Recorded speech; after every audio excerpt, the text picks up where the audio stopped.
महाराज जी प्रवचन में कहा करते थे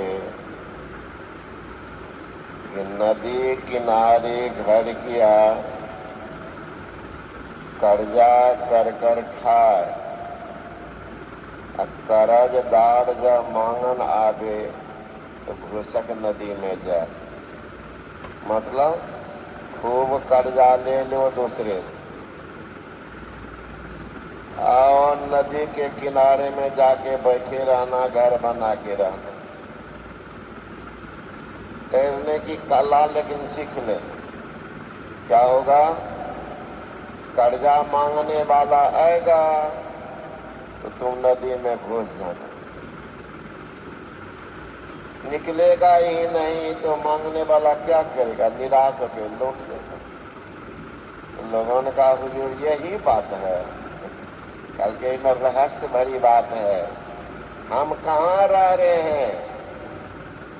दोनों आंख के बीच में पिंड और ब्रह्मांड का मिलन स्थल पर ये जीव रहता, जागृत अवस्था में वहीं रहता है।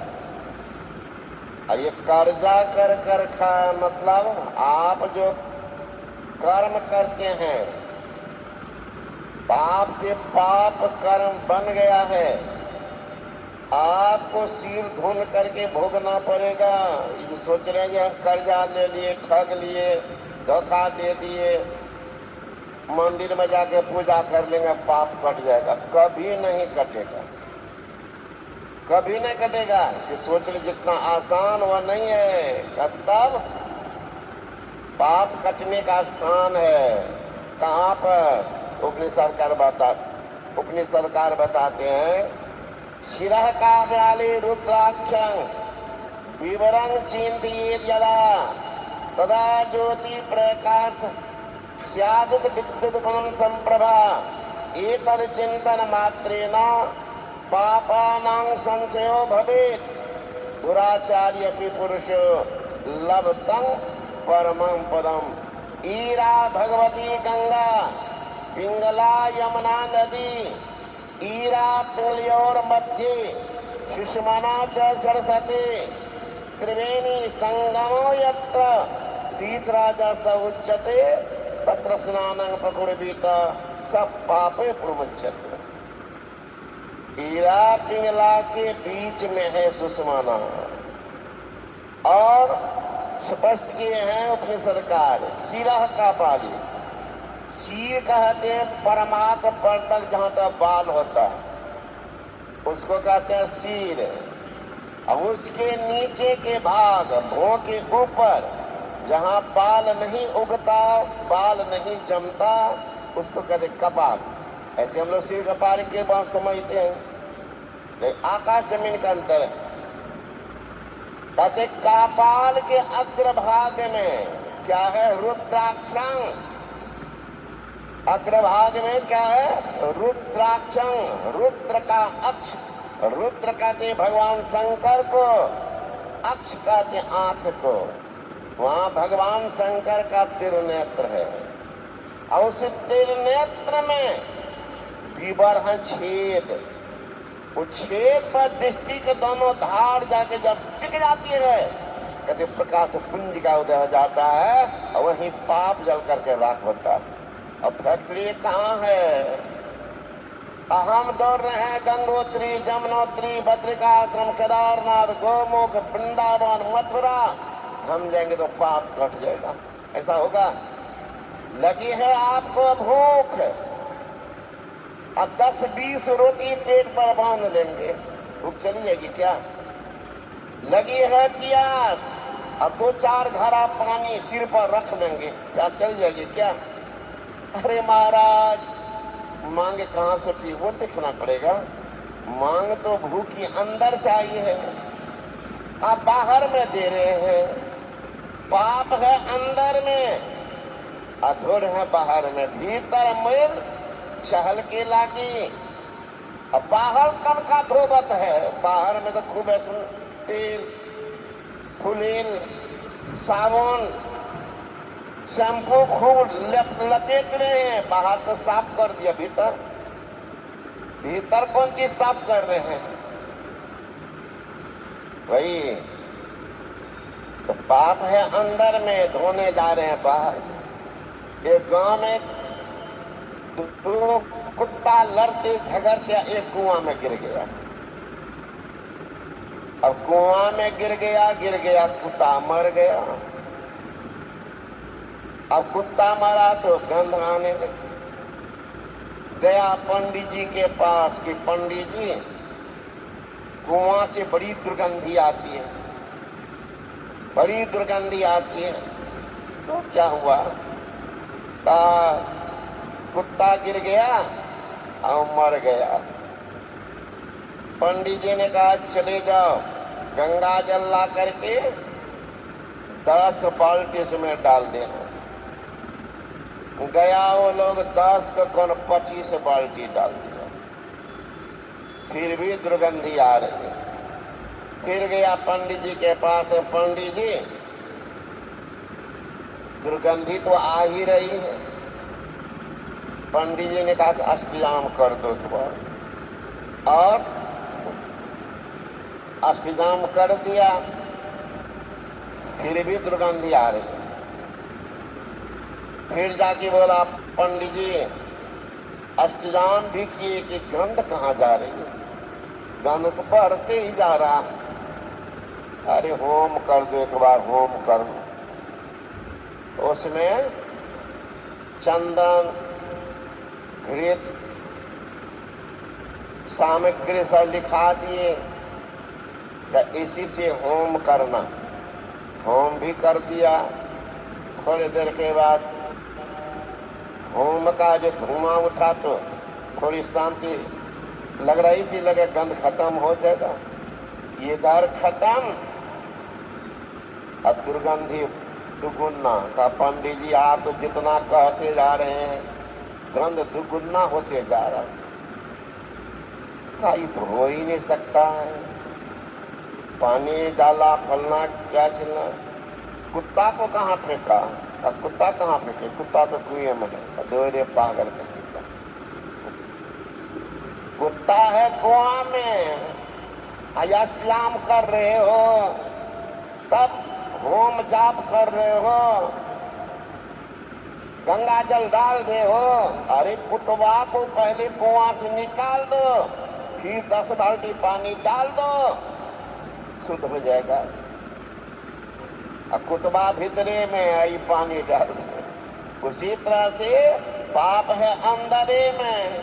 हम जा रहे गंगोत्री, जमुनोत्री, भद्रकाशी, केदारनाथ, गौमुख। ओ बाबा बड़का बड़का बाबा धो देगा, सब कोई धोगा?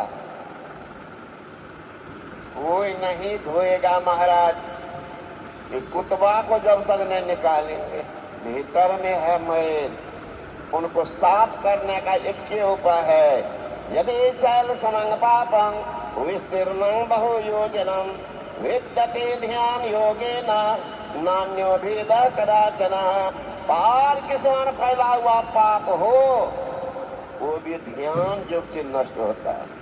इसके अलावा कोई संसार में घुमाओ, पाप को नष्ट करने वाला कोई उपाय नहीं,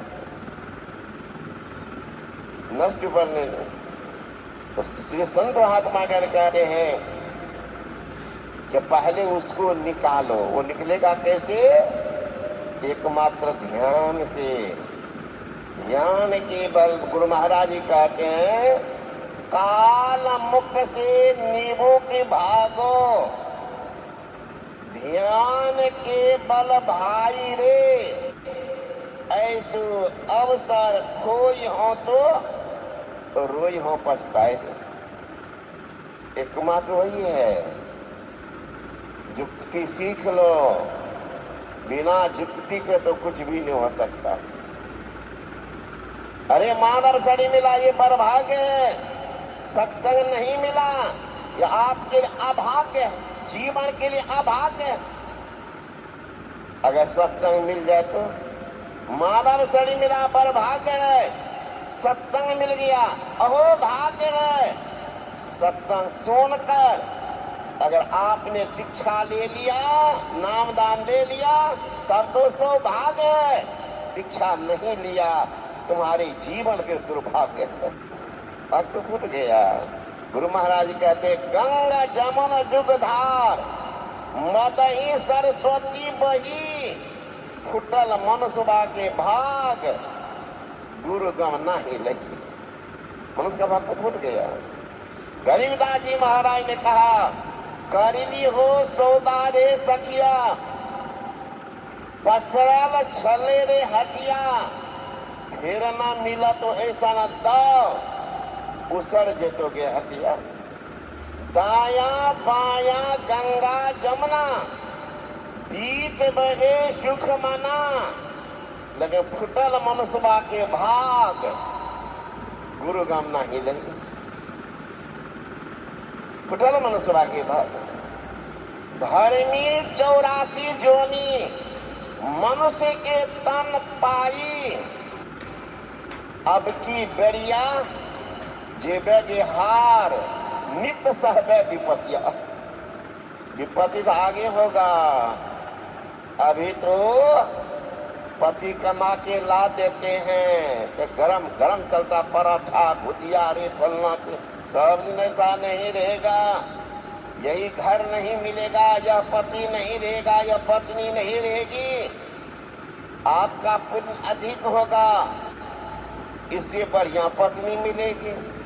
कम पुण्य रहेगा, रोड पर भीख नहीं मांगने वाला पति उसका पत्नी बन जाइए। आप भी कटोरा भीख मांगिए, पत्नी भी भीख मांग रहे, बच्चा भी जन्म लिया भीखे मांगेगा,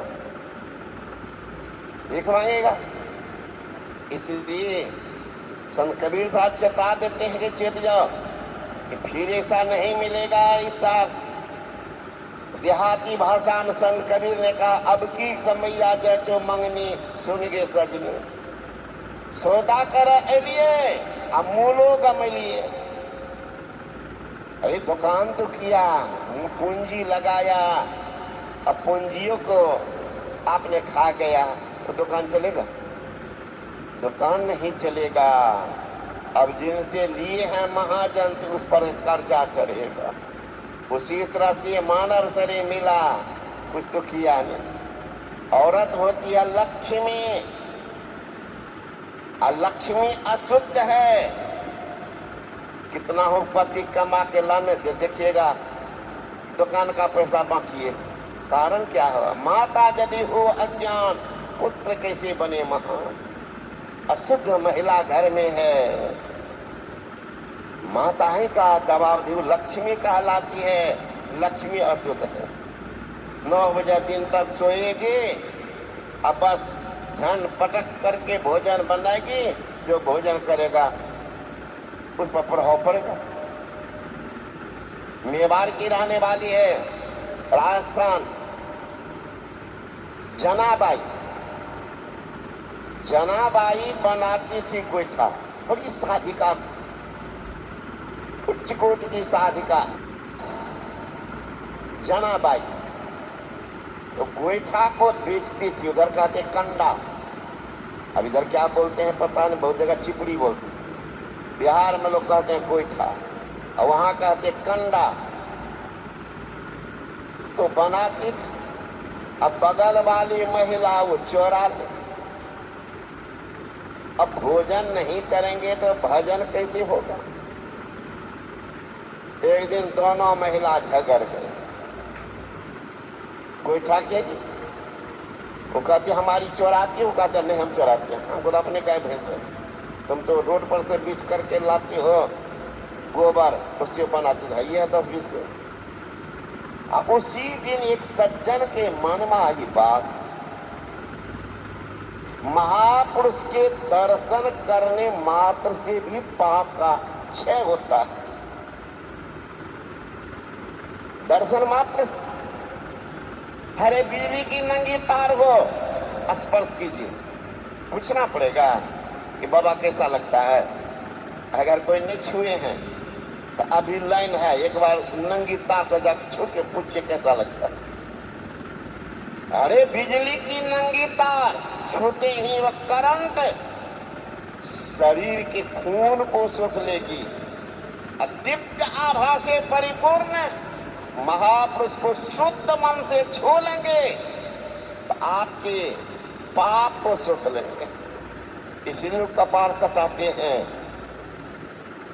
अब तो लोग को पहले विश्वास, अब तो विश्वास सबको हो गया कि छूने से क्या होता है। कोरोना भगवान ने बता दिया है, कितना घर छोड़ करके पत्नी भाग